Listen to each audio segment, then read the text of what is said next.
First up, we have Cy Widstrand, who I think some of you know. Cy was the very first conservation resources manager for Madison Parks from 1975 to 91. Following that, he served as the Parks Planning and Development Manager till his retirement in 2008. And since then, he has continued as a volunteer working in land management for parks. And Cy is going to share some history of conservation parks with us. So with that, Cy, why don't you take it away? Hey, I think I'm unmuted now. Thanks. I'm happy to be here today to talk about conservation park history. Preparing for it, I really enjoyed, thinking back, learning some more about the park history, but also thinking back on my personal history. We're celebrating the 50th anniversary of Conservation Park now, but Madison has a longer conservation history of dedicated people and organizations that led us to where we are today. So I'm going to actually go back about 130 years to start the story and highlight some of the people and events. The parks movement in Madison officially started in 1894 with when the Madison Park and Pleasure Drive Association was formed by private citizens. But it was actually 2 years earlier in 1892 when University professor Edward Owen started working to create a scenic drive from the university out along Lake Mendota up over the hill, which is Hoyt Park now, to reach his new property on Old Sauk Road, which is now Owen Conservation Park. The drive was very popular when it opened that fall, and it people wanted more things like that. Professor John Olin, a law professor, had been working with Owen on his project and took the lead in forming the Park and Pleasure Drive Association in 1894. Their purpose at the time was to establish scenic carriage roads around the lakes and into the countryside. The association hired O.C. Simons from Chicago as their landscape architect in 1900, and he stayed connected with Madison people and projects until the late 1920s. Simons was known as one of the innovators that promoted the prairie style of landscape architecture. In 1900, the association moved to creating larger parks using donations from the Tenney, Brittingham, and Vilas families. These parks followed Simon's naturalistic designs and used many native plants. They were essentially nature parks with natural looking lagoons and shorelines. And these early parks were more for passive enjoyment of nature and landscapes than for active recreation. But the active recreation followed quickly, starting to be added in about 1910. Another leader of the prairie style in the Chicago area was Jens Jensen. Jensen was more strongly oriented to ecology and preservation, advocating for both Illinois and Wisconsin state parks and for preservation of the Indiana dunes. He started an organization called Friends of Our Native Landscape in Illinois, and Jensen's friend Franz Aust started a Wisconsin chapter of that organization here. Aust was a UW landscape architecture professor at the time. Moving ahead, the UW Arboretum has always been a big influence in Madison, and really set an example that we relied on for getting conservation parks started. And it was actually a sort of a continuation of the Park and Pleasure Drive idea. The original proposal for it came from the 1910 John Nolan plan for the city of Madison. And in the 20s, Park and Pleasure Drive leader Michael Olbrich picked up the idea and really started trying to promote it. He was, of course, he even worked independently trying to create Olbrich Park on the shores of Lake Monona.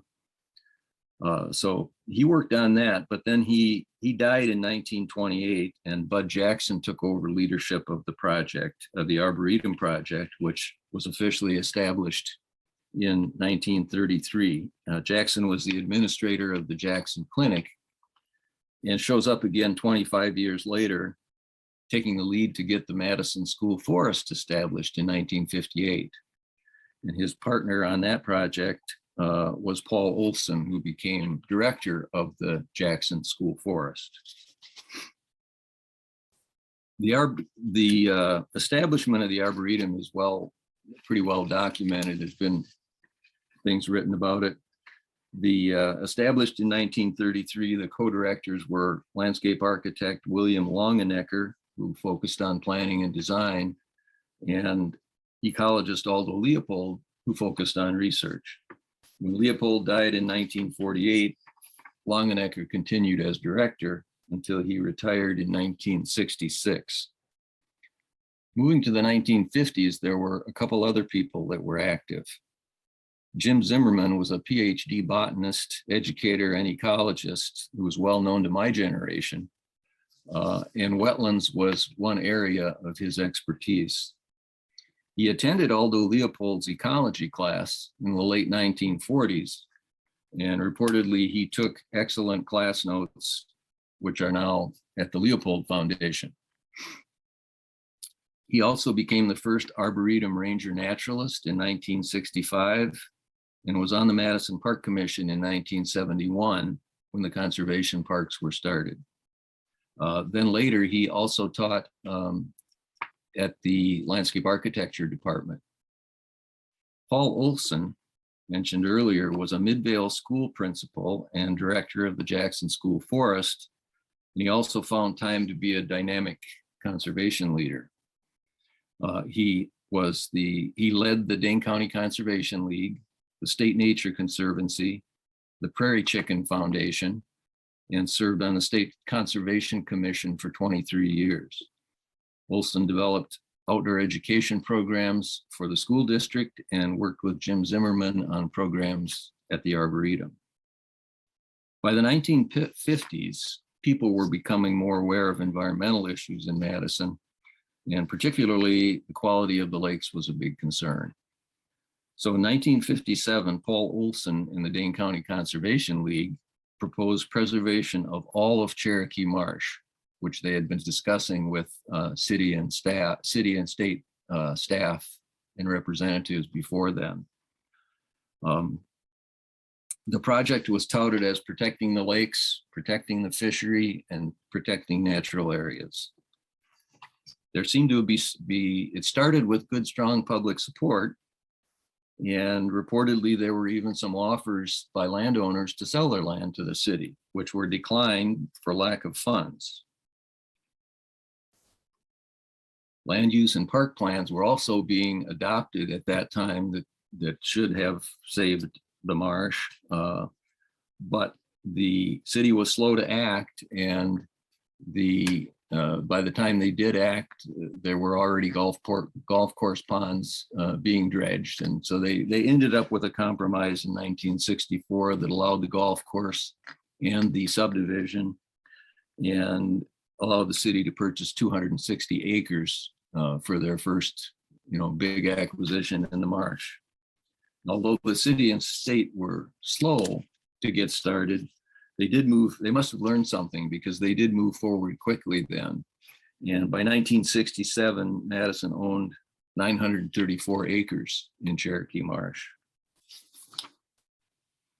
Other natural areas preserved in the 60s that eventually became conservation parks were Heritage Sanctuary, Albium Sanctuary, and Turtle Point.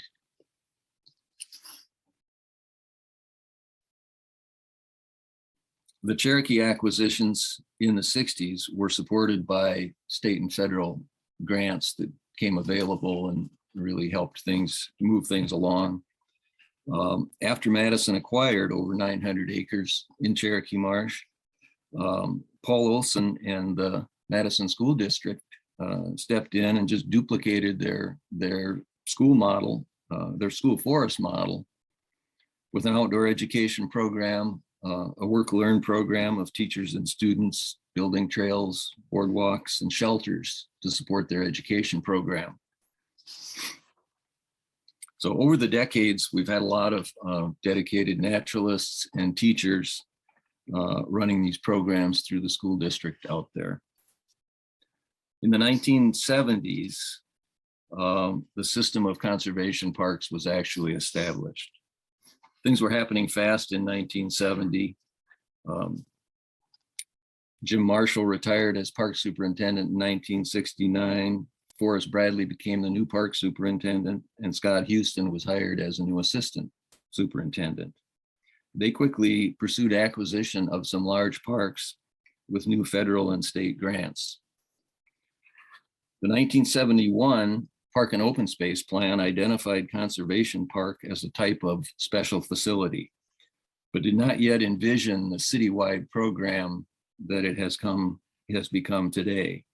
The plan designated Cherokee Marsh, Glendale, which was expanded into Edna Taylor, Kettle Pond, and Dunn's Marsh as conservation parks.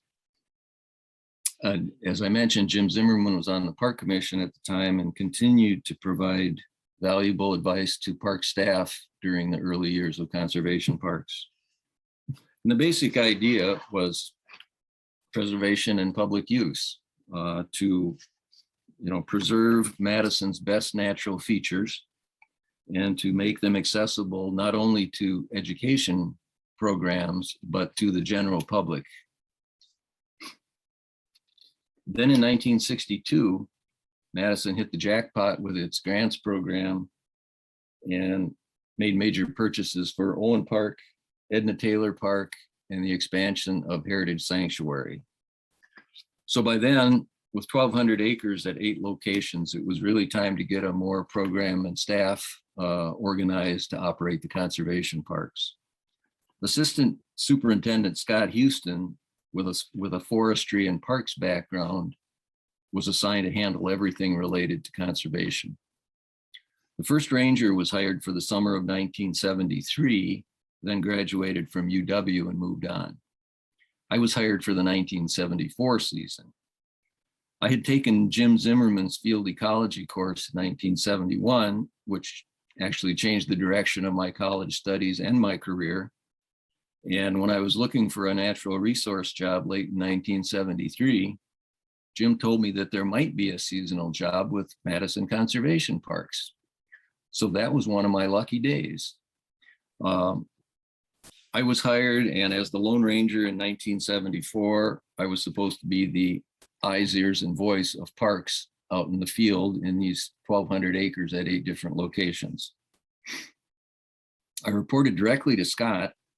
He mentored me on all aspects of parks work and asked maintenance supervisor Ray Keller and planning supervisor Art Johnson to help me out as necessary. I was young and inexperienced, so I didn't realize what a big effort this was, and what an important thing for him to spend that much time and give me that much support when I was, basically doing it alone with no experience. So I'm very grateful for that. I also enjoyed being in the field and getting to know some of the acreage in all those parks for that first year before we were doing very much else. The early years were all focused on plans, trails, access and parking, rules and regulations, etc. The school district was still helping us with their Cherokee Work Learn program, which was very valuable. In 1975, a permanent position of conservation specialist was created, and I was hired for that in July of 1975. But by then, Scott Houston had moved on because he had a dream job of his had come along, and he went back to his home area of Ohio to start building a new county park district. So I continue to work most closely with Art Johnson, Forrest Bradley, and Dan Stape, the new park superintendent. By the time we wrote the 1977 Park and Open Space Plan, we had a much more detailed explanation of the conservation park idea, and it listed more criteria that should be considered for expanding or establishing new conservation parks, because every undeveloped patch of land is not a conservation park. There has to be an objective evaluation of quality and potential for restoration. This problem still exists today, even within our existing parks. Some parts of non-conservation land have pretty high quality and deserve some attention. Some parts of our conservation parks have pretty low quality and should probably be passed over. We still have to set priorities, and this is I know, an ongoing process. The 1977 plan also suggested that the city should work to create a joint plan for protecting additional areas at Cherokee Marsh by working with the state, the county, and the towns of Burke and Westport.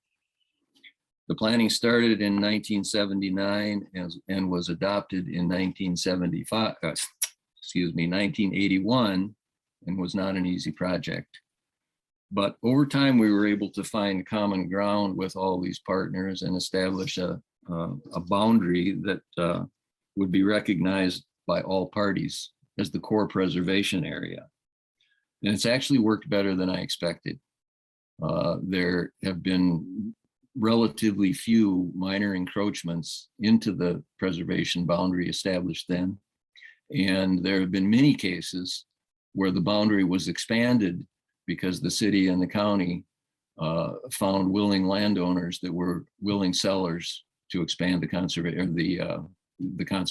conservation parks in our case. And the county became more active in purchasing land in Cherokee then after the adoption of that plan.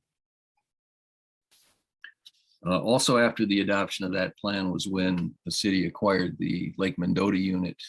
They hadn't owned anything there prior to that. In the 1980s, we started restorations. We hadn't done many restorations. We had few staff, not much equipment, very little budget. There were few restoration consultants, contractors, seed nurseries. None of that had really happened yet. It was just getting started. But in 1979, late in 1979, we started a project at Owen Park that involved removing some fence rows of box elder and buckthorn primarily, and turning some of the farm fields, starting to turn the farm fields into prairie restorations. So that was 1980 was the first year we actually planted a prairie out there, with the assistance of the farmer down the road. We just went to the nearest farmer and tried to ask him to see if we could hire him to help us do our work. And this restoration was really long overdue because it had been 10 to 15 years of woody invasion of all our old farm fields at Owen, Cherokee, and Edna Taylor in particular. So it was late to start, but it was certainly time to start moving on that. Our staff continued to be me as the conservation specialist and two seasonals until we added another permanent position in 1982. And the only reason we could add that position is that we added ski trail responsibilities to our ski trail maintenance to our responsibilities. That reduced our conservation work in the winter, but gave us more staffing and equipment for our summer work in conservation, so it worked out okay. We didn't add a second permanent field worker until 1988. Through the 80s, we planted all the prairies at Owen, reflooded a drain marsh at Edna Taylor, and got a good start on restoration at Cherokee. I had a flexible schedule during that decade, and it allowed me to enroll part-time as a grad student at the UW School of Landscape Architecture. And my focus was restoration and management of natural areas, no surprise. Evelyn Howell was my major professor, and I also had some classes with Daryl Morrison before he left to go to the University of Georgia. And I enjoyed the other professors and students in that program. So it was a good break from my work day. 1991, 1991, I changed jobs and became the planning and development manager. And Russ Hefty was hired as the conservation supervisor. And this was real progress because Russ was a better restoration person than I was, and I was probably more useful in the planning section. Russ held that position for 25 years until he retired in 2016, and Paul Quinlan was hired. But over those decades, Russ and his crews made remarkable progress on management and restoration. He got the equipment and the knowledge, and had the knowledge to start landscape scale burning of prairies and woodlands. For example, burning Turville Point to the lakeshore, or burning prairie and wetland from Wheeler Road to the Yahara River. This scale of work is essential to any hope of managing the large acreage that we have. When we added new land at Prairie Ridge and Cherokee Marsh, Russ coordinated early planting of farmland to prairie, avoiding the weedy invasion that I had to catch up with later. He also started woodland restorations at Cherokee, Owen, Edna Taylor, and other parks. He developed a good partnership with the city engineering division to develop stormwater management ponds on the north edge of Edna Taylor, the south end of Owen Park, and along Wheeler Road at Cherokee. And he worked with them on the designs, and although they're functional elements of the stormwater system, they're actually good examples of the old style, of the old prairie style of landscape design. Russ also created partnership with the airport to use their mitigation requirements to close 4 miles of ditches to restore water levels in the East Marsh and State Natural area.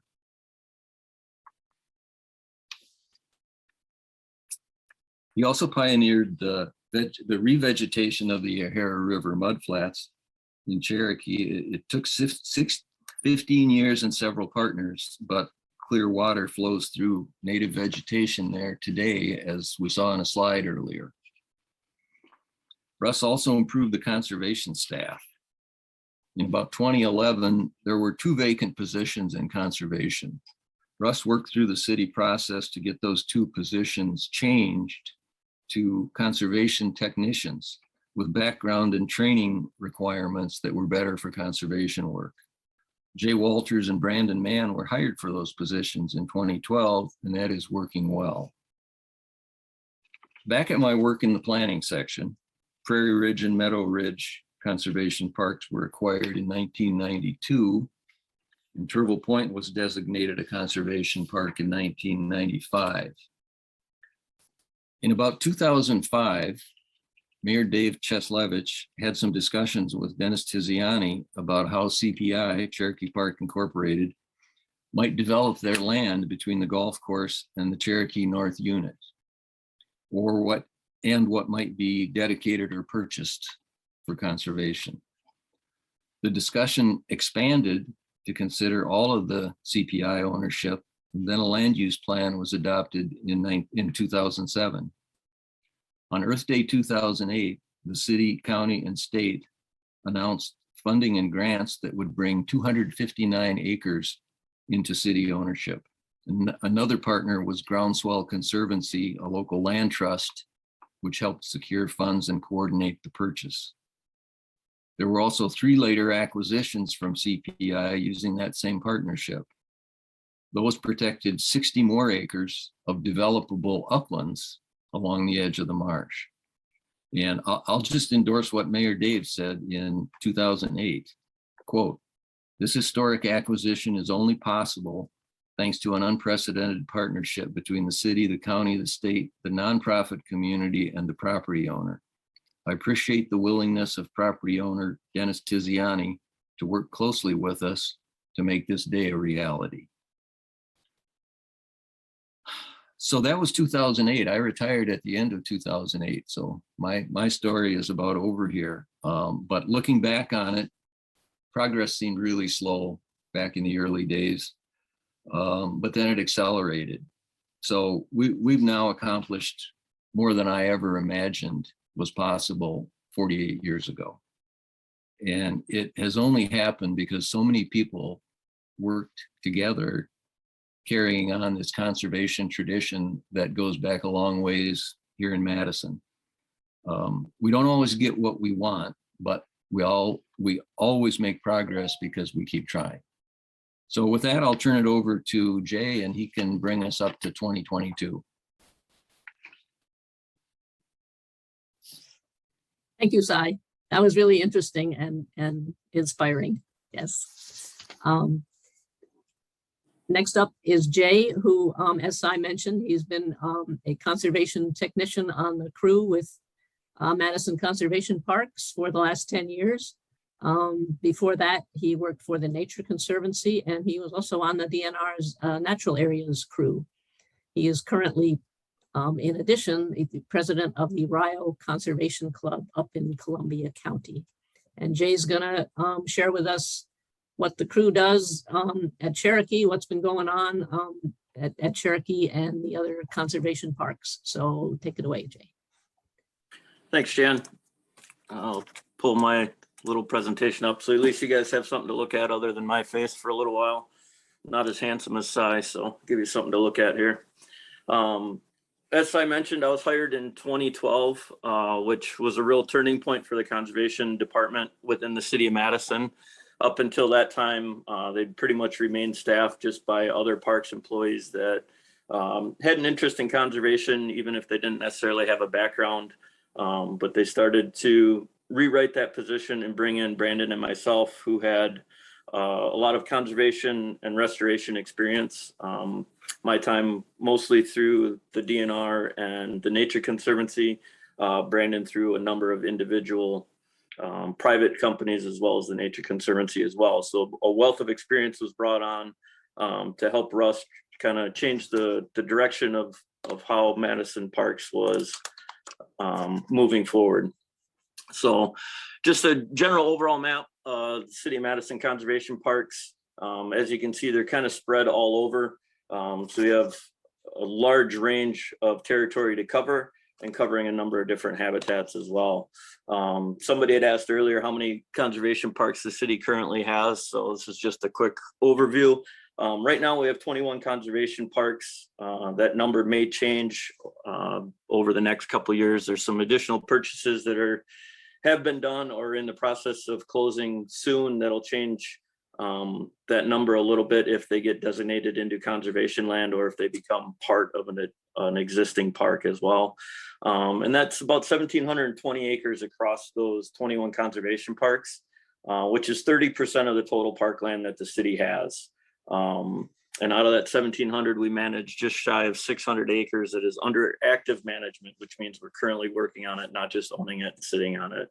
And 21 miles of trails across 17 of those 21 parks. There's a couple of parks that we own that don't really have good public access to.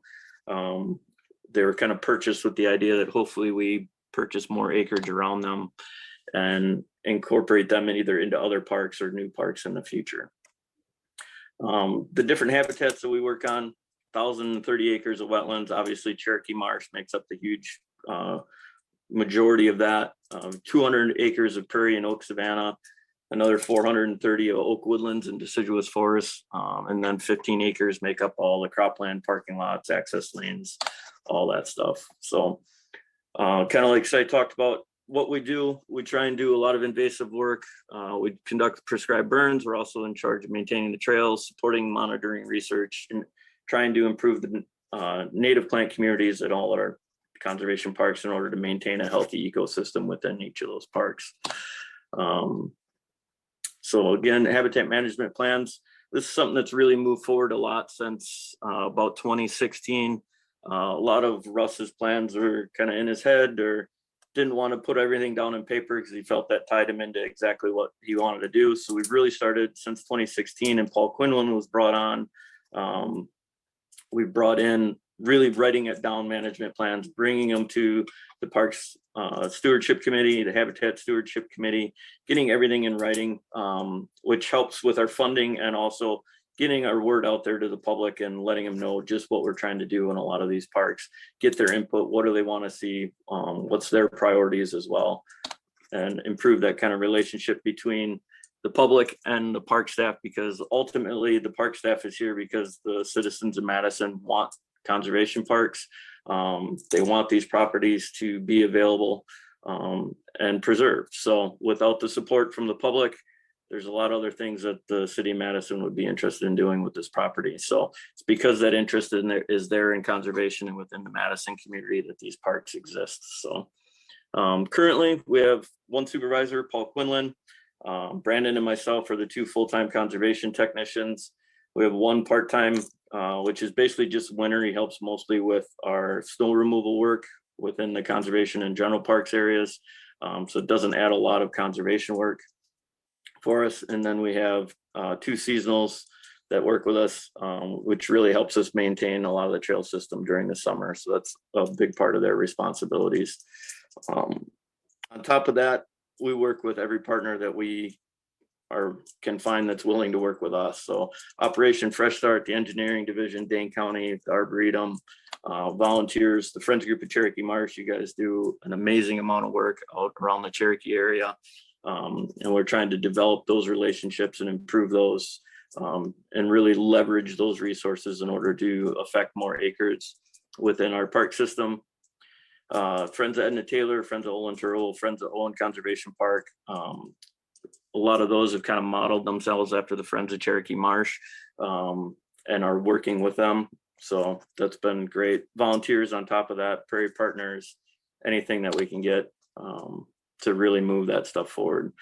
So going back a little bit, when we started in 2012, a lot of the projects for conservation parks were really based on capital improvement projects. So it was easier to get capital money.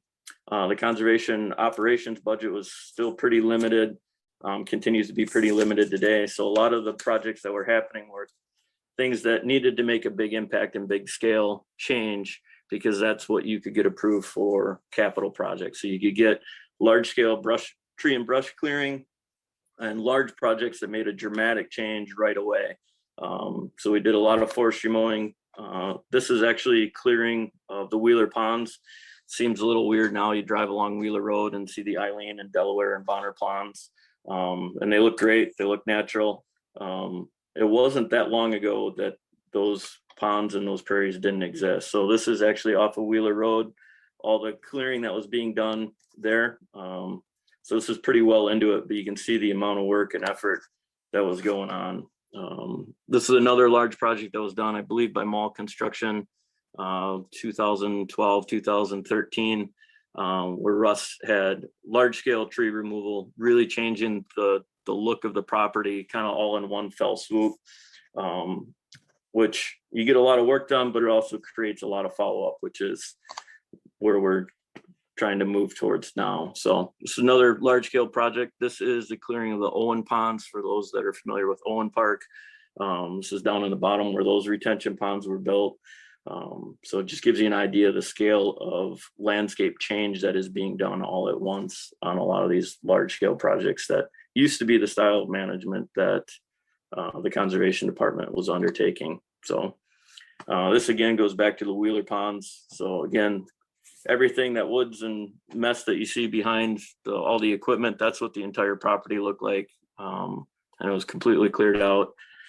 Brush removed, trees removed, dig some ponds, plant some prairie, and move forward. So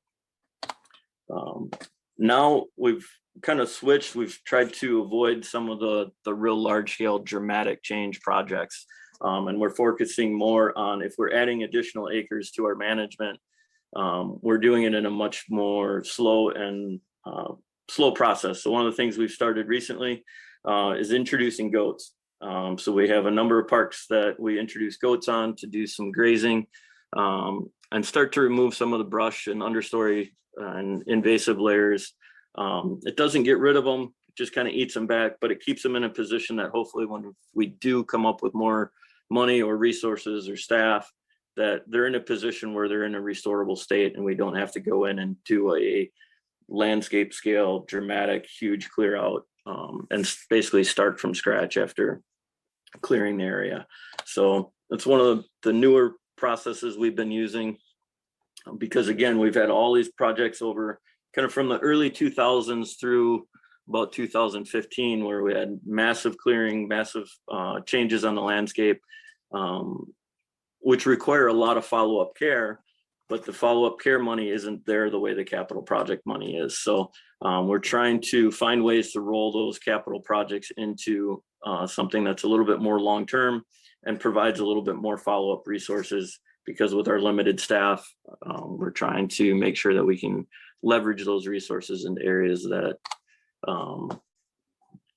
are areas that we can continue to restore, rather than do a big project and then watch it slowly deteriorate over the number of years. So along those lines, that's one of the things we've been working on, expanding our volunteer program, working more with groups like the Friends of Cherokee Marsh to get more of that leverage and more of that work done, really aligning our programs. So finding areas that, what can you work on that's going to help us? What can we work on that's going to help you? And aligning those goals and getting more work and more value out of those partnerships as we move forward. We also started a much more research and monitoring.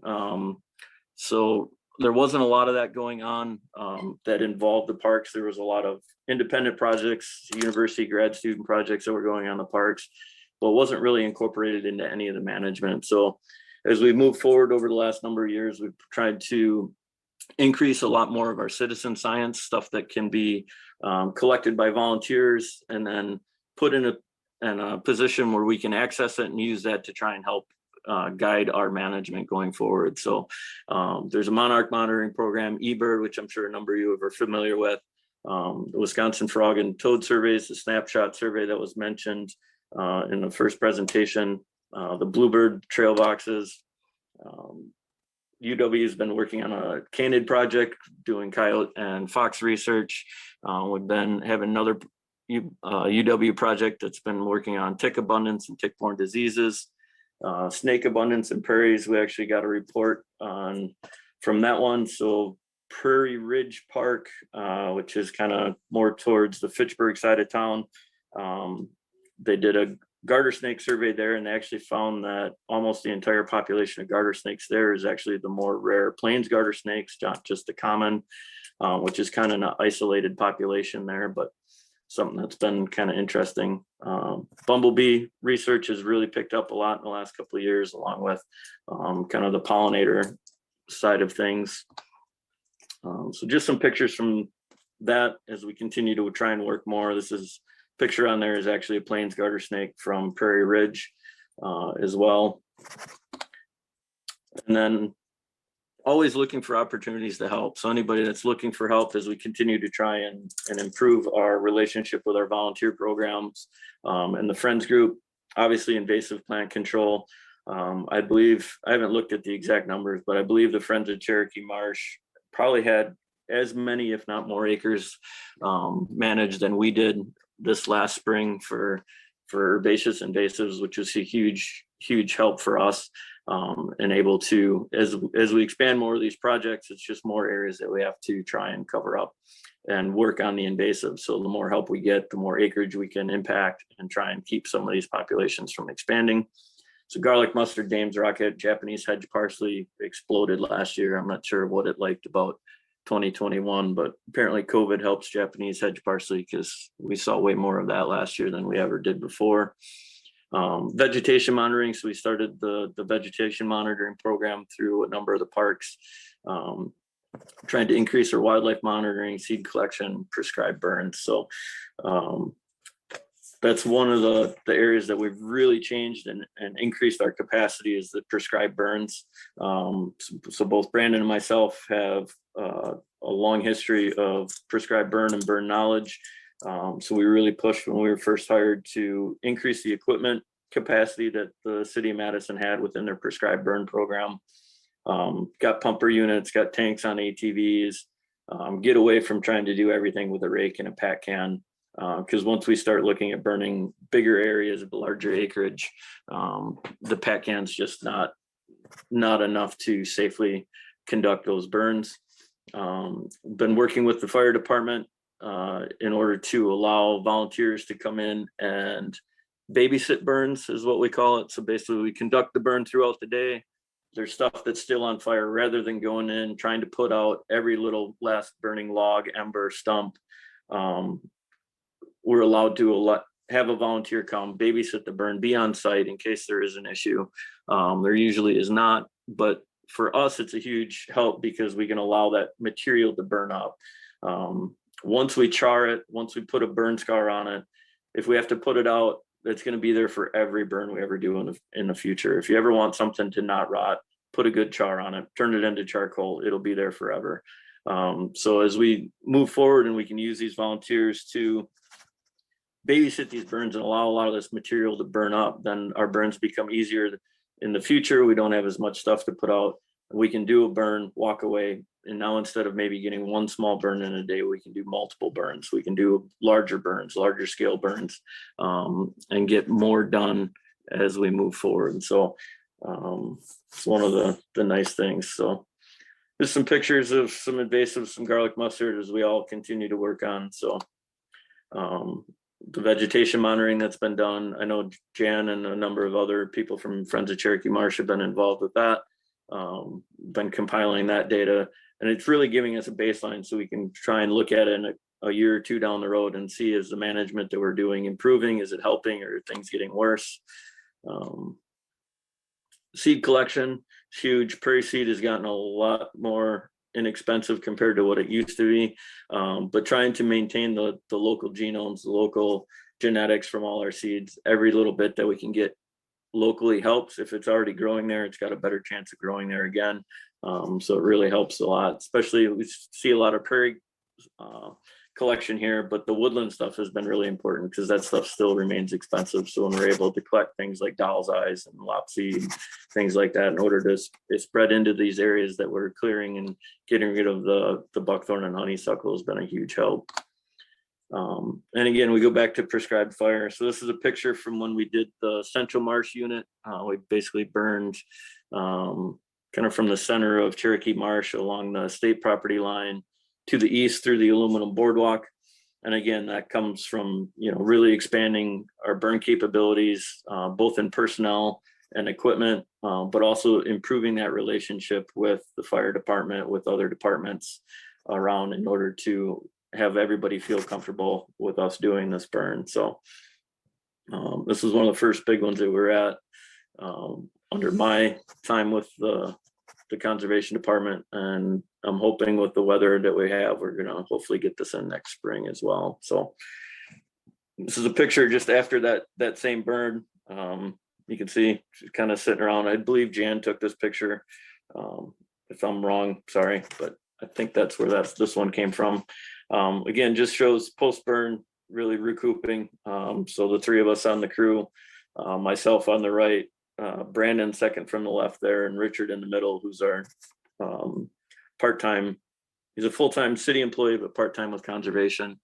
Have really expanded, worked well together, and really expanded the burn program. Paul on the left there has really worked and improved our relationship and our burn permit process with the fire department to continue to help bring out the best that we can in burns. For a long time, we were restricted on the weather that we could burn on to what the fire department and DNR considered a mild burn day, which really handicapped and hamstrung us on the effectiveness of our burns, because we weren't getting the intensity of fire that we needed in order to actually control the invasives and the brush that we were trying to control. So that's been the biggest thing for me moving forward is our burn program and our growth in that. And that's how we're gonna be able to keep up with the number of acres that we keep trying to increase our management level to. So, and being in conservation, you never know what you're gonna run into. So all the problems that we run into, it's not just the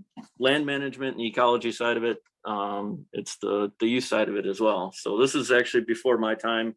But we've run into similar issues. You just never know what problem you're going to face every day in conservation. But we show up to work and we find out what we're going to work on. So the ecology side sometimes is almost easier than the people use side, and just finding out how dumb people can be. This is the old boardwalk that ran from Hickory Island over to the observation port platform that somebody tried to drive on, I believe. But yeah, so with that, things that we're looking at moving forward within the program, we have approval to increase our staffing. We're going to bring on a conservation trainee position, hopefully this year. With COVID and some of the other budget stuff that's been delayed, it was initially supposed to be posted to bring on in January. It's been delayed, so but I'm hearing good things that it will continue to come on board this year. We're continuing with our partners with OFS and the other Friends group. We've also created new two positions within general parks called land conservation stewards, I believe, that are in charge of the no mow areas and general parks in order to try and bring those into more of a conservation and natural aspect and get more invasive control and natural areas within the general park system. So that doesn't take away from the conservation resources to try and manage those areas. They're going to be managed within general parks by people that have the knowledge to do so. And we're looking at some new land acquisitions that are coming on board here, hopefully within this next year as well. So as we move forward, we'll keep tackling the problems as they come up, and really can't thank you guys enough for your help in expanding the work that we've been able to do at Cherokee Marsh just in the 10 years I've been there, from the changes on Wheeler Road to the changes on Harry Hill, the 5th edition prairies. Seeing the increase in native landscape within the Cherokee Marsh has been great. So I thank you for your time and your help, and look forward to working with you guys in the future. So thank you.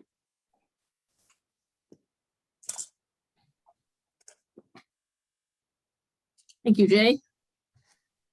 As we mentioned, if you have any questions, if you can put them in the chat. We have a couple to start with, but there's plenty of room for more.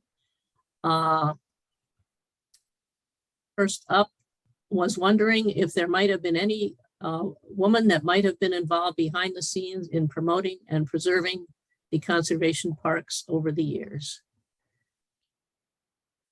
Either one of you could. Well, from a staffing issue within conservation parks, we've had a number of women involved in the conservation staff over the years, both full-time and part-time, seasonal. As far as the longer history in promoting and getting started, I'll leave that to Cy. But we've had a number of conservation employees that have been women over the years as well. When I was putting my presentation together, I was pretty acutely aware that in the early days there were no women's names showing up. There's certainly not back in the old Park and Pleasure Drive days. And there were a few going back into the 50s. Fran Hammerstrom, Libby Zimmerman, Nina Leopold Bradley, Catherine Bradley at the Arboretum, and since the 80s, and I should also mention Virginia Klein at the Arboretum, Evelyn Howell at Landscape Architecture. Since the 80s, I think a lot more women have been getting into these fields and being successful at them. So, I've been impressed with a lot of the young hires that I happen to run into in the field now. So I think progress is being made. Yeah. One of the new land conservation stewards in general parks, Laurel Franklin, who does a lot of work at Warner Park Natural Area as well. So I know there's movement in that direction. So within the full-time employees within parks right now as well.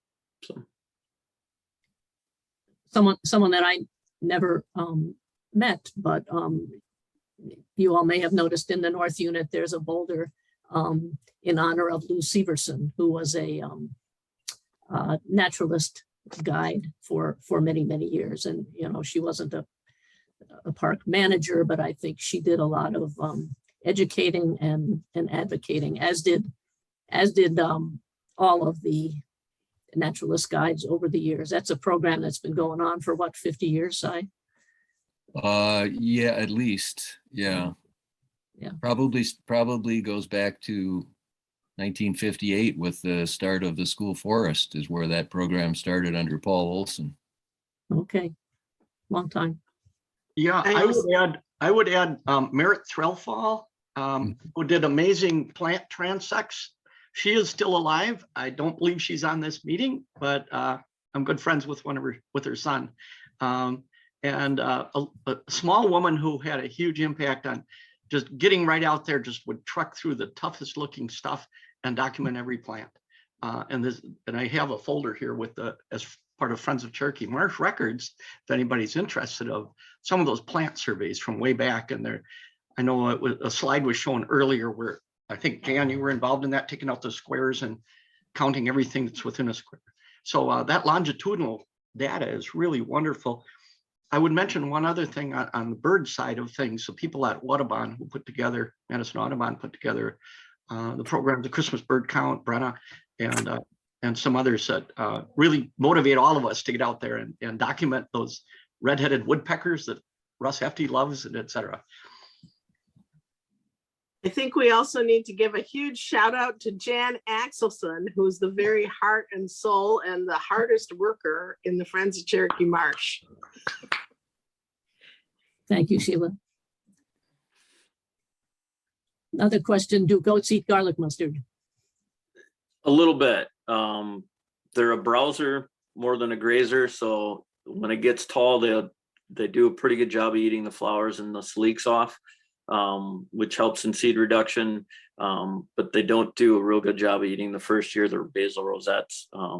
They don't like eating right off the ground. They're more of a browser, but they do help. We've used them a lot at Olin Turville this year, and they limited, in the areas they limited the seed production of the garlic mustard and Dame's Rocket a fair bit. But we're really trying to watch where we introduce them because of the jumping worm issue that we're seeing now in a number of parks.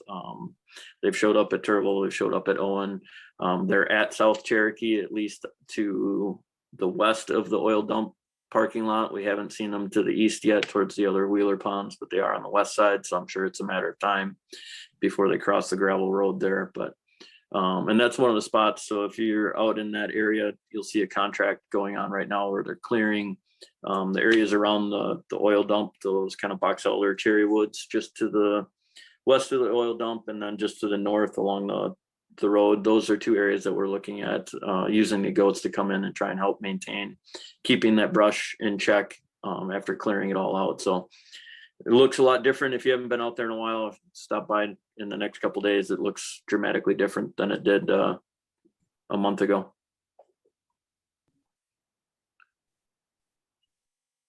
Okay, this isn't really a question, but I'm a scout leader on the north side. I have budding scouts that are always looking for Eagle Scout projects and looking for partner groups. And I'm pretty sure Parks has worked with scouts before, right, Jay? Yeah, so reach out to Paul Quinlan for sure. The most recent one we had is a lot of the trail work that was just done at the Mendota unit of the Cherokee Marsh was an Eagle Scout project.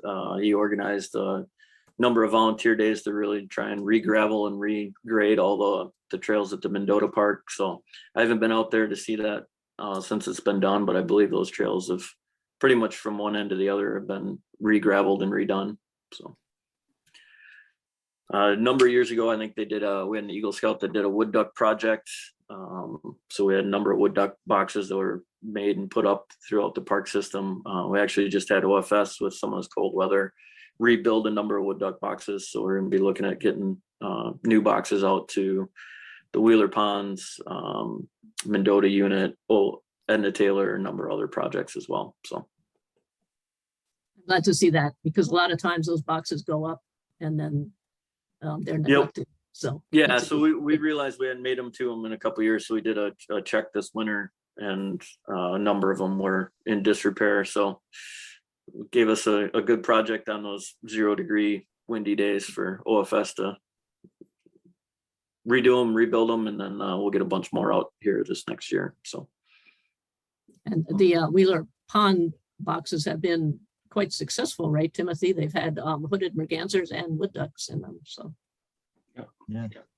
And maybe it's a time for a shout out to our very own Jim Mand, who monitors I think the largest or maybe second largest bluebird trail in the conservation parks. And then like Sylvia Merritt, I believe still monitors the trail at Owen.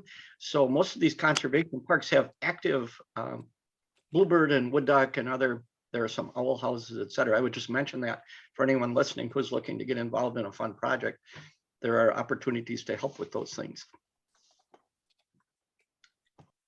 And there's a follow-up on this, on who to contact about scout projects. If you could repeat that, Jay.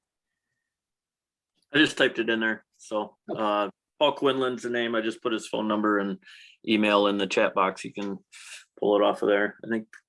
Okay. Yeah, Do you I even think- send it right. So.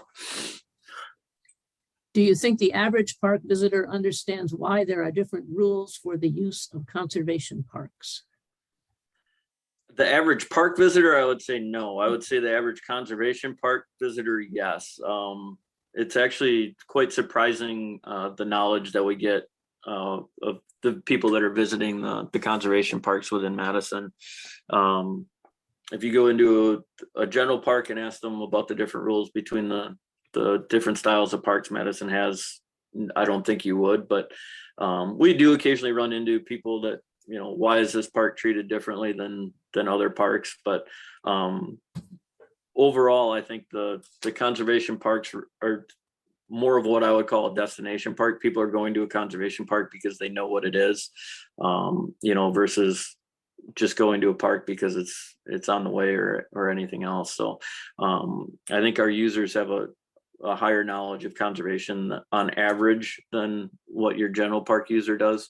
And we've been trying to communicate those, you know, whether it's through kiosk signage, huge help from your own group with the new kiosks at the Cherokee parks, and trying to get more of that involved in the trailheads at multiple locations. Finally having a kiosk at the trailhead to South Cherokee that, you know, not only Brandon and I have been asking for since we started, but I think you guys have been asking for even longer than that. So as that education and message gets out more, I think it's going to only improve. But I'm amazed at the knowledge that the average conservation park user and visitor in Madison seems to understand what's going on there. So. Jay, you mentioned jumping worms. For people who aren't familiar with that, can you talk a little bit about what they are? So I don't know a whole lot about them. It's kind of showed up during my absenteeism after the shoulder issues. But it's, I believe, an Asian worm. It's a smaller, really active. If you put down a mixture of mustard powder and water they'll come up to the surface and they just freak out when you touch them. They just go absolutely insane, which is why they're called crazy worms or jumping worms.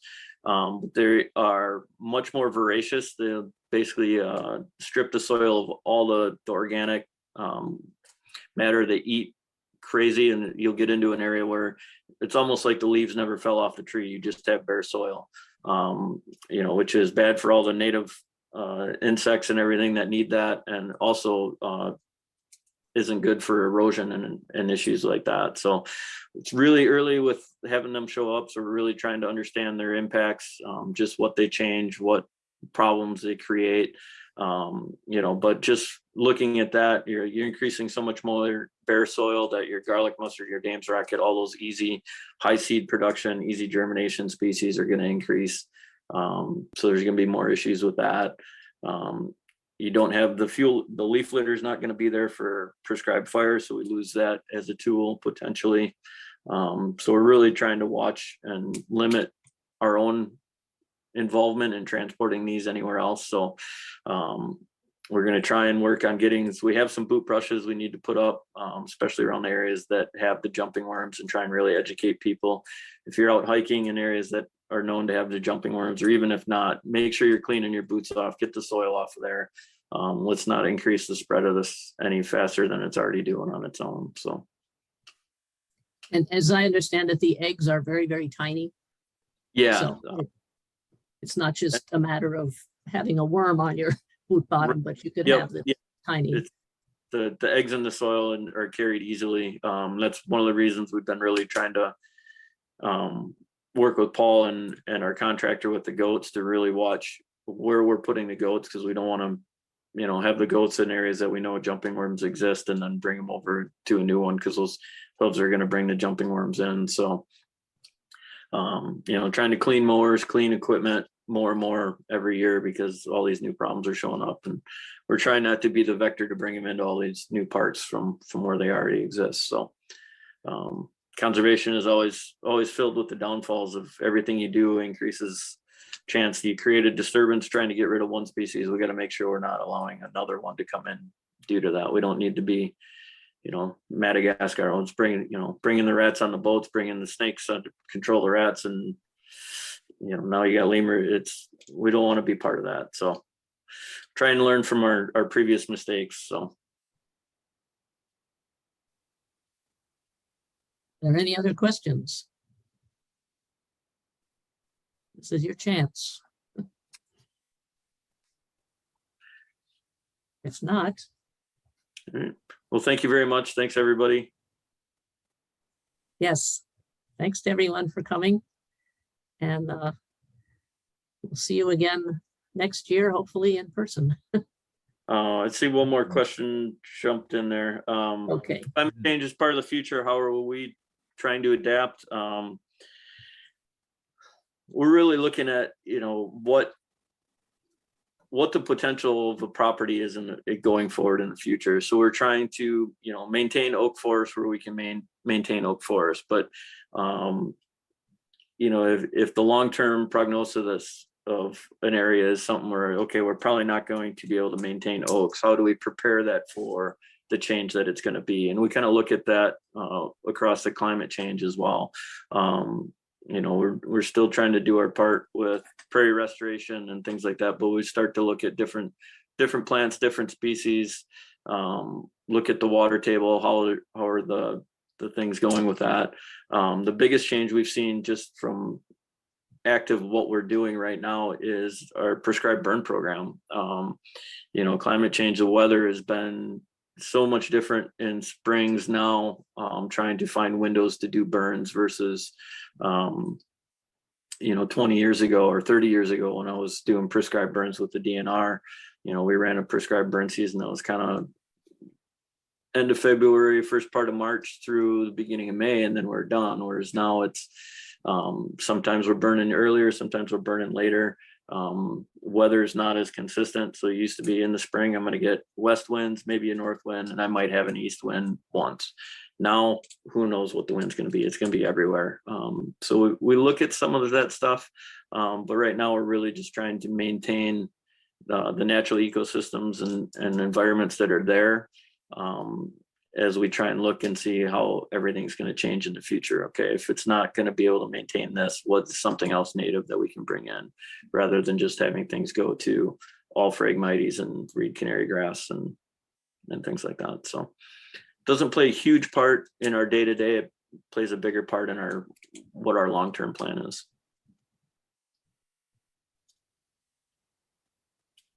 Okay. Thanks so much to Cy and Jay. Thank you. Thank you for all your work, all your help. And well, I guess we'll call it a wrap. All right. Thanks, everybody.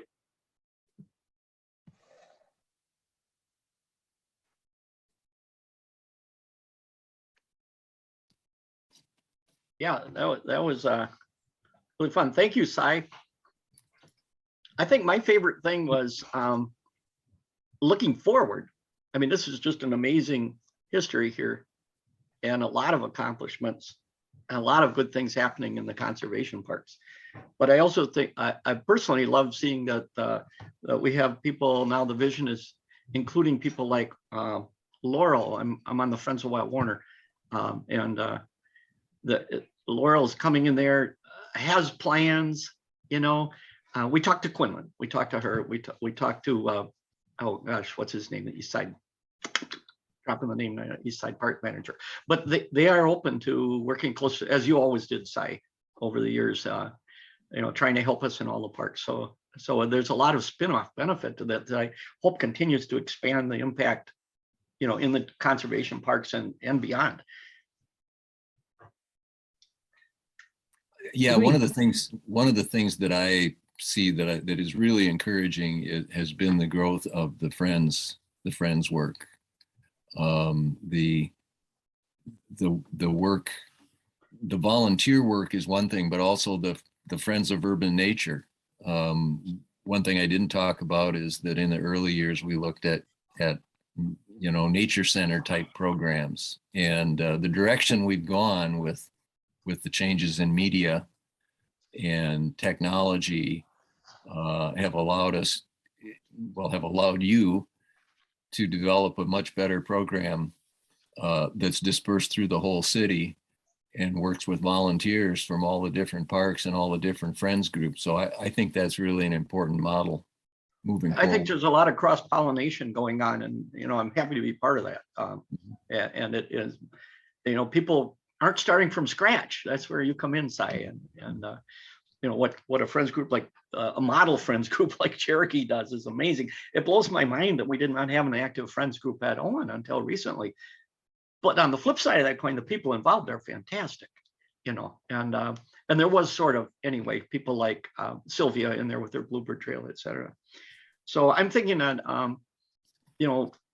one of my goals is sort of keep encouraging regularly scheduled stuff like Jan does with regularly scheduled work parties, which obviously you don't necessarily say it'll be next Thursday, a month in advance because you're kind of weather bound, but just having those goals and connecting people out there and letting them know it's there. And I think the hands-on part is still the part that makes people connect when they get out there and actually help. I'm involved in a lot of the education side that just gets people out there and aware of it. But I think when the commitment comes is when people pull that garlic mustard, and they really love the place. I was wondering, do you know if there's any program, Jay isn't on, but to count? Do you know, Jan? They're counting people at the preserve just for fun. They got a counter from the UW traffic people, put it at Picnic Point entrance and had like 10,000 people last year. Do we have any idea how many people go into Cherokee? I haven't seen any counters set up other than the, your reports from the walks of how many showed up and how many were in the park. That's about it. Yeah, and I really think the support from the political levels on up is driven partly by numbers. And so it seems like that would be a fun little goal there, just to put simply a beacon thing that they're cheap nowadays. It just counts. Click, click, click, a car came and went, or a person came and went, or a bike came and went. I'm sure the city has capability to do that. I'm sure they do that routinely. Yeah, it's like bird watching. The data adds up. People watching. So, okay. Well, it seems like technically it went well, and the talks were great. Cy, it looks like. Sally, what did you think? Are you still there? She's here. She's muted. There we go.